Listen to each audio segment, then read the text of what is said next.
تھی کہ کچھ بھی ہے جیسے تیسے یہاں نے وفاقی وزیر بنایا ہے, عوام نے منتخب کیا, دھکے پڑ رہے ہیں, ہٹو یہ وہ, اور اس کے بعد جی کوئی شخص آئے تو میں بی بی شازیہ بیٹھی ہیں اور عابد کہہ رہے تھے یار یہ کون ہے, ہمارے ملک کا صدر وزیر اعظم تو نہیں ہے.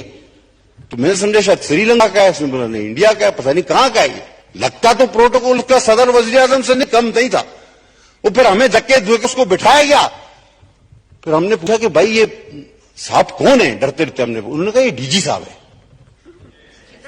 یہ ڈی جی صاحب ہے, خدا کی قسم. تو ڈی جی ایس ایف.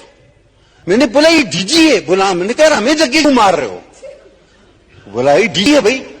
اچھا پھر یہ ایئرپورٹ پہ ابھی بھی 10 منٹ پہلے آدھا گھنٹہ پہ, اب جب ہم ایئرپورٹ پہ اترے, ہٹو ہٹو ہٹو, بھائی کیا ہو گیا, وہ دوڑے ہوئے سر 4 جیسے آپ کی گاڑی کے اوپر صندوق لگا ہوا ہے نا, ایسی 2 گاڑیاں اور اینٹینا لگے ہوئے, 5-6 گاڑیاں اس کے علاوہ آگے 3-4, ہٹو ہٹو, اس میں گاڑی بٹھا, یہ ٹو ٹاٹو. میں نے کہا یار خدا بچائے, ابھی کیا کرے آدمی. وہ میں شازیہ اور عابد ہم لوگ پریشان ہوئے, ایئرپورٹ پہ کھڑے ہوئے ڈرے ہوئے کہ یار یہ چلا جائے, اللہ کرے کوئی ہم لوگ کو گولی وولی نہ مار دے. تو یہ کیا ابھی, اور ہمارا وزیر بیچارہ اس چوک میں لاوارث, ایک کانسٹیبل اس کے ساتھ نہیں جو اس کی لاش کو عزت سے اٹھاتا. وہ جو وہاں پہ پولیس والے ہیں, خدا کی قسم انہوں نے پولی کلینک میں یہ بیان دیا کہ ہمیں تو پتا ہی نہیں تھا یہ وزیر, ہم تو روڈ سے اٹھا کے لائے. آپ کیا کر رہے ہیں آسٹریریٹی کے نام پہ.